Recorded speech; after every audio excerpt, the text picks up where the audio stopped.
नमस्कार, जय हिंद। मैं अम्बिकेश। आज 5 जून विश्व पर्यावरण दिवस है।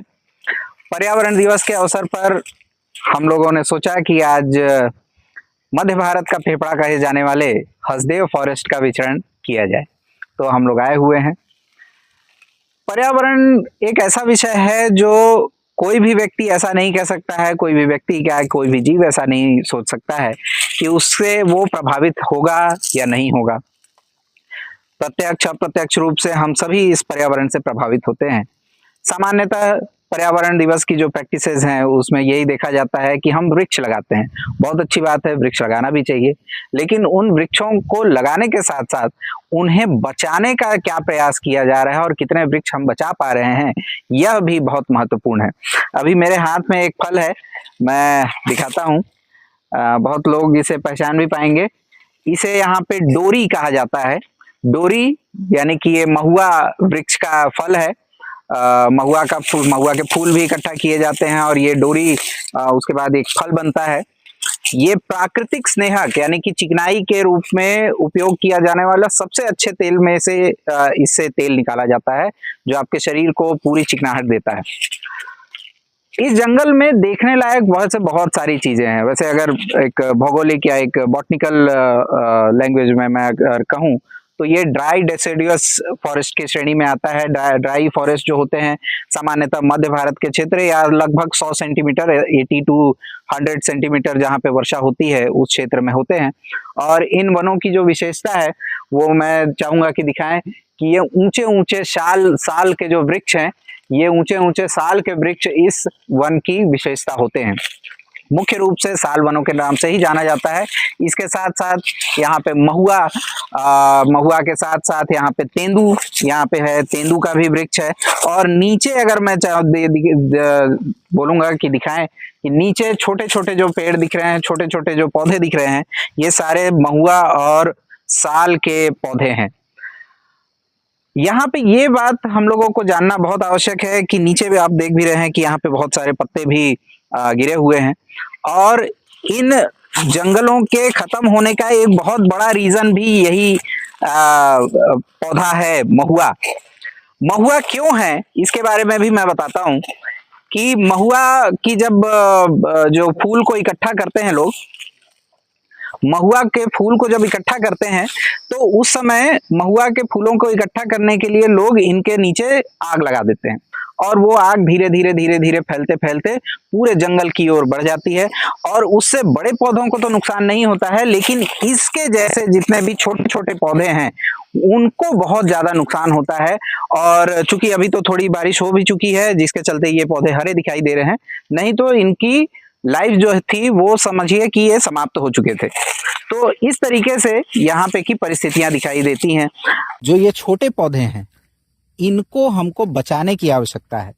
पर्यावरण संरक्षण का सिर्फ ये मतलब नहीं है या विश्व पर्यावरण दिवस पर हम वृक्ष लगाएं, हम पेड़ लगाएं, लेकिन उससे ज़्यादा प्रभावी यह होगा कि इन जंगलों में ये जो छोटे पौधे उग रहे हैं, चाहे ये महुआ है या साल है या तेंदू है या और भी है, जो भी नेटिव प्लांट वहाँ पे उगते हैं, उनको बचाने की आवश्यकता है।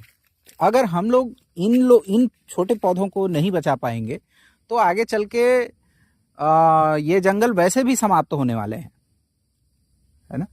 तो ये सोचने की आवश्यकता है। और एक विशेष पौधा मैं दिखाता हूँ, हो सकता है लोग इसे पहचान भी जाएं।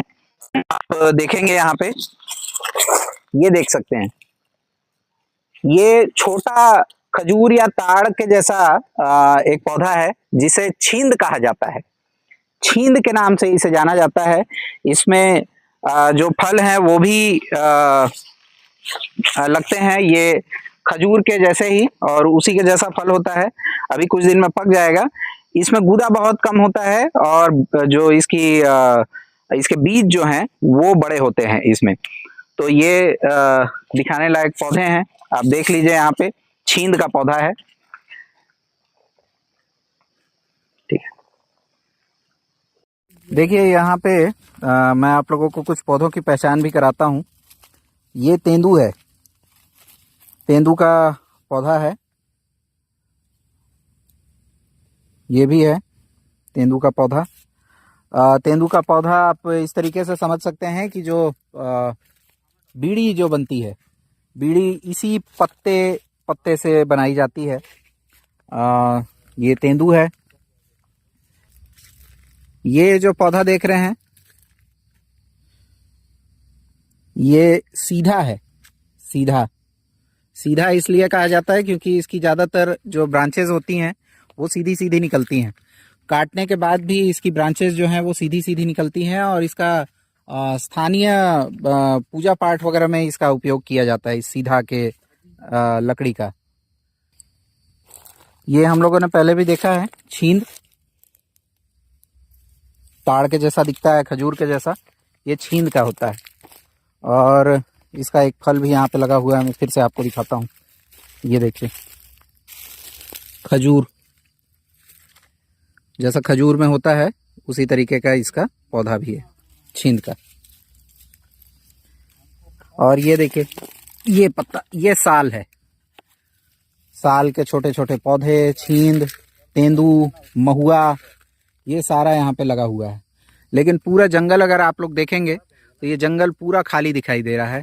और जैसे जैसे हम आगे बढ़ते जाएंगे तो जंगल में आपको कटे हुए पेड़ों की संख्या और भी बढ़ती हुई दिखाई देगी।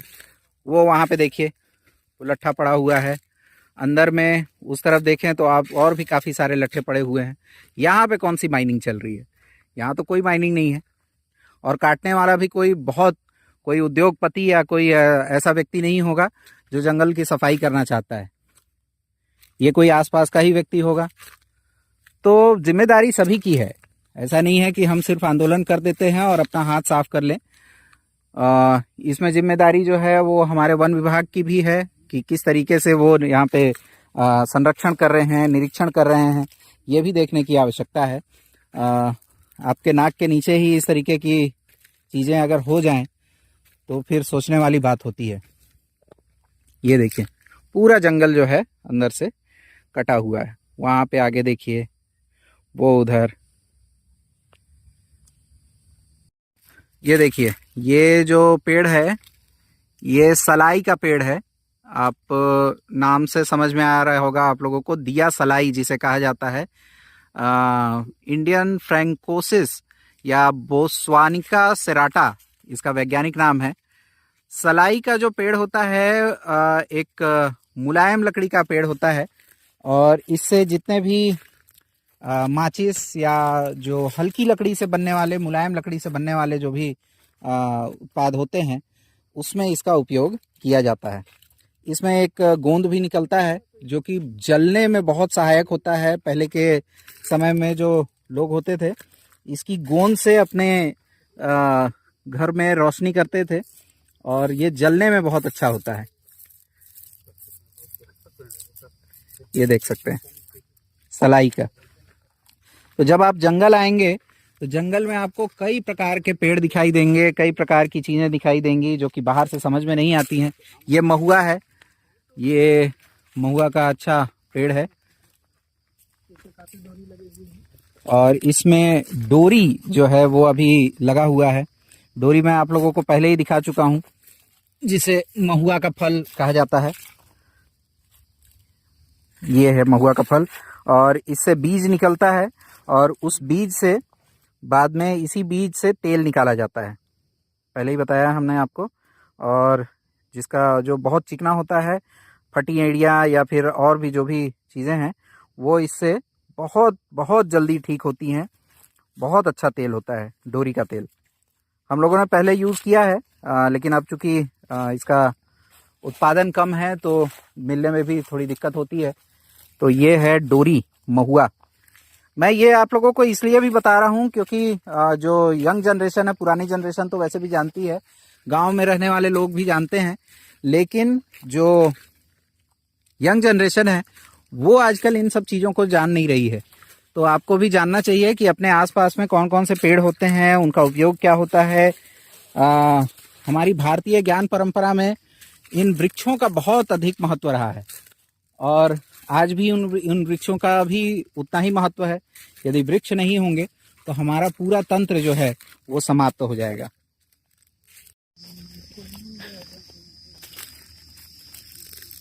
ये देखिए,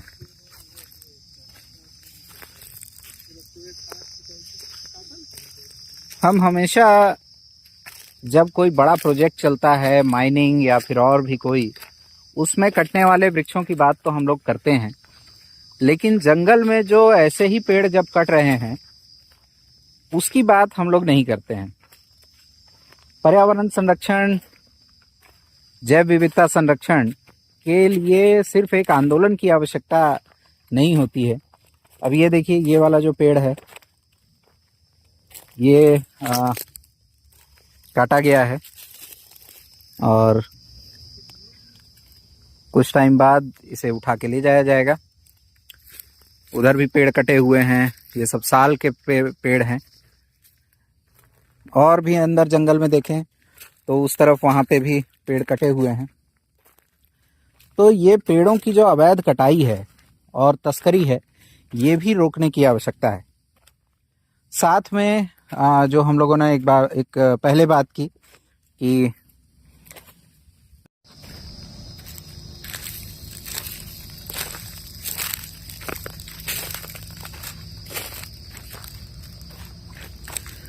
हम हमेशा बात करते हैं कि कहीं पे कोई प्रोजेक्ट चल रहा है, माइनिंग प्रोजेक्ट है या और भी कोई प्रोजेक्ट है जिसमें वृक्षों की कटाई होगी, उसके लिए हम बहुत आंदोलित होते हैं और हमें लगता है कि पर्यावरण संरक्षण के लिए हमें ये काम करना चाहिए। लेकिन हम कई बार इन सब चीज़ों को, छोटी छोटी चीज़ों को इग्नोर कर देते हैं कि ठीक है, वहाँ पे संरक्षण तो उसका जगह का भी किया जाना चाहिए, लेकिन हमें बचाने की भी क्या आवश्यकता है। जो हमारे पास है हम उसको भी नहीं बचा रहे हैं। अब यहाँ पे आप देख ही सकते हैं, मैंने जो पहले दिखाया कि यहाँ पे जो पेड़ कटा हुआ है, उधर पेड़ कटे हुए हैं। पूरे जंगल में ऐसे इस प्रकार के पेड़ जो हैं वो कटे हुए हैं। अब इस पूरे एरिया में कहीं पे तो कोई माइनिंग नहीं है, कहीं पे कोई किसी प्रकार की ऐसी व्यवस्था नहीं है जिससे कि यहाँ पे बहुत सारे पेड़ों को एक साथ काटा जा रहा है, लेकिन फिर भी यहाँ पे पेड़ कटे हुए हैं। अनियंत्रित पशुचारण है, जिससे ये छोटे छोटे पौधे, ये आप देख रहे हैं, महुआ है, इधर इधर ये आपका तेंदू का पेड़ है, ये आप पीछे देख सकते हैं, तेंदू है, महुआ है। इसके अलावा छोटे छोटे साल के पेड़ हैं, है ना। इन सब चीज़ों पे अब अनियंत्रित जब पशुचारण होता है तो पशु जो हैं उनको पूरा का पूरा चर जाते हैं। इसके अलावा जंगल की आग, जो जिसके बारे में हम लोगों ने पहले बात की, कई बार वो आग लगाई जाती है, कई बार वो खुद से लग जाती है। तो इन सब चीज़ों को हम लोगों को सोचने की आवश्यकता है। तो अभी आप लोगों ने हसदेव फॉरेस्ट का एक छोटा सा टूर किया। हसदेव फॉरेस्ट केवल इतना छोटा सा ही नहीं है। छत्तीसगढ़, अगर हसदेव फॉरेस्ट की अगर एरिया की बात करें तो 1.7 लाख हेक्टेयर में ये पूरा जो जंगल है वो पूरा फैला हुआ है। बायोडाइवर्सिटी की अगर बात करें तो यहाँ पे फ्लोरा एंड फौना जो है वो बहुत अधिक समृद्ध फ्लोरा और फौना है। वनस्पतियों की अगर बात करें तो यहाँ पे साल, सागौन के जो वृक्ष हैं वो तो मूल रूप से पाए जाते हैं। इसके अलावा बहुत सारे प्रकार के यहाँ पे वृक्ष पाए जाते हैं, जिसमें पीपल, बरगद, डूमर या जिसे गुलर भी कहते हैं, इस प्रकार के जीव पाए जाते हैं। साथ में महुआ, पलाश, बीज, तेंदू, ये सब हम लोगों ने आप लोगों को दिखाया ही। इसके अलावा लगभग 640 प्रकार की यहाँ पे वनस्पतियां पाई जाती हैं इस पूरे क्षेत्र में, जिसमें से लगभग 128 प्रकार के जो हैं वो वनस्पति पौधे हैं। और उन वनस्पतियों का अनुसंधान भी इस क्षेत्र में किया जाता है। जो स्थानीय निवासी हैं, उरांव हैं, गोंड हैं और अन्य जो लोग हैं वो इसका उपयोग भी करते हैं। इसी के साथ साथ यहाँ पे 18 अलग अलग प्रकार की ऐसी प्रजातियां हैं, वनस्पति प्रजातियां, जो संकट में हैं और समाप्ति के कगार पे हैं, जो अब आजकल देखने के लिए नहीं मिल रही हैं। जीवों की अगर बात करें तो यहाँ पे कई प्रकार के बड़े बड़े जीव, छोटे जीव, दोनों प्रकार के जीव भी पाए जाते हैं। मुख्य रूप से अगर जीवों की बात करें तो यहाँ पे हाथी देखने के लिए मिलता है और इसी कारण से यहाँ पे लेमरू एलिफेंट रिजर्व जो है वो बनाया भी गया है। इसके अलावा यहाँ पे पहले तो बाघ भी मिलते थे, परंतु अब बाघ की संख्या यहाँ पे नहीं है। लेकिन उसके अलावा यहाँ तेंदुआ, भालू, भेड़िया, हिरण के कई कई प्रकार के हिरण, कोटर, ये सारे देखने के लिए मिलते हैं। पेंगोलिन देखने के लिए मिलता है, जो जिसके स्केल्स बहुत कठोर होते हैं, उस प्रकार के जीव यहाँ पे देखने के लिए मिलते हैं। इसके अलावा लोमड़ी, गिलहरी और भी विभिन्न प्रकार के जो पक्षी हैं वो देखने के लिए मिलते हैं। करीब 92 टाइप्स ऑफ बर्ड्स यहाँ पे देखने के लिए मिलती हैं। 16 टाइप ऑफ जो रेप्टाइल्स हैं वो देखने के लिए मिलते हैं, जिसमें कि किंग कोबरा वगैरह जो हैं, ऐसे ऐसे सांप, करें किंग कोबरा, और ये सारे देखने के लिए मिलते हैं। अगर बात करें तो ये जो पूरा क्षेत्र है, हसदेव फॉरेस्ट का जो पूरा क्षेत्र है, ये प्रोटेक्टेड फॉरेस्ट के अंतर्गत आता है। पूरा पूरा का पूरा प्रोटेक्टेड फॉरेस्ट है। लेकिन यहाँ पे दिक्कत क्या है कि ये पूरा एरिया जो है वो रीचेबल है, किसी के लिए भी ओपन है। ऐसा कोई यहाँ पे जोन नहीं है जो नो गो जोन जिसे हम लोग कहते हैं, तो ऐसा कोई एरिया नहीं है जहाँ पे लोग जा नहीं सकते हैं। इसी कारण से जंगल के अंदर अंदर के क्षेत्रों में भी लोग प्रवेश कर रहे हैं। साथ में माइनिंग जो है वो एक बहुत बड़ी समस्या है। माइनिंग हम लोगों ने, जैसा आप लोगों को पेड़ कटते हुए दिखाया, उसके साथ साथ वहाँ पे माइंस भी हैं। तो माइंस में क्या है कि अब चूंकि कोयला है, कहीं ना कहीं ऊर्जा आवश्यकताओं की पूर्ति के लिए कोयले की आवश्यकता है, और उसके लिए माइनिंग हो रही है। आगे आने वाले समय में हम अगर अपनी ऊर्जा आवश्यकताओं को नियंत्रित नहीं करते हैं, जनसंख्या को नियंत्रित नहीं करते हैं, तो निश्चित ही आगे भी बढ़ेगा और आगे क्षेत्र को भी प्रभावित करेगा, निश्चित करेगा। तो एक तो ये है। इसके अलावा जो हम लोगों ने बात की कि छोटे पौधे जल जा रहे हैं, तो यंग जनरेशन जो है प्लांट्स की, वो ग्रो नहीं कर पा रही है ठीक से, तो ये भी एक समस्या है। इन सब चीजों से एक और कॉन्फ्लिक्ट पैदा होता है, जो कि है ह्यूमन और एंड एलिफेंट कॉन्फ्लिक्ट, जो कि पूरे एरिया में देखने के लिए मिलता है। सिर्फ यहीं पे नहीं, जो हसदेव फॉरेस्ट है वो सरगुजा, सूरजपुर, कोरबा तक से पूरे फैले हुए हैं, और यहाँ सारे पूरे क्षेत्र में ही मैन एंड एलिफेंट कॉन्फ्लिक्ट देखने के लिए मिलता है। कई बार यहाँ पे लोगों की जान भी जाती है।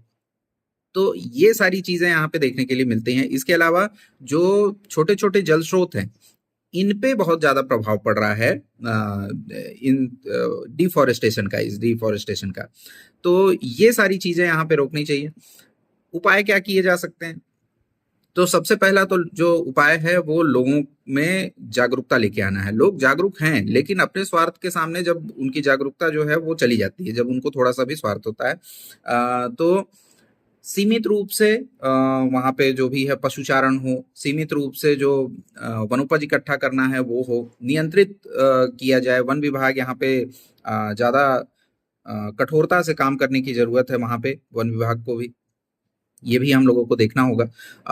लोगों की आवश्यकताएं भी पूरी हों, लेकिन जंगल को नुकसान भी ना हो, इस प्रकार का काम करना होगा। ग्राम सभाओं के माध्यम से अंदर अंदर में जो छोटे छोटे गांव जो बसे हुए हैं, उनको एक्टिव करना होगा कि आपके एरिया में अगर कुछ होता है, और इसके लिए एक्टिव करने के लिए इंसेंटिव प्लान देने की जरूरत है। मुझे लगता है कि अगर उनको कुछ इंसेंटिव मिलेगा तो वो निश्चित ही जंगल में होने वाली इस प्रकार की अवैध गतिविधियां जो हो रही हैं उसको वहां पे रोकेंगी।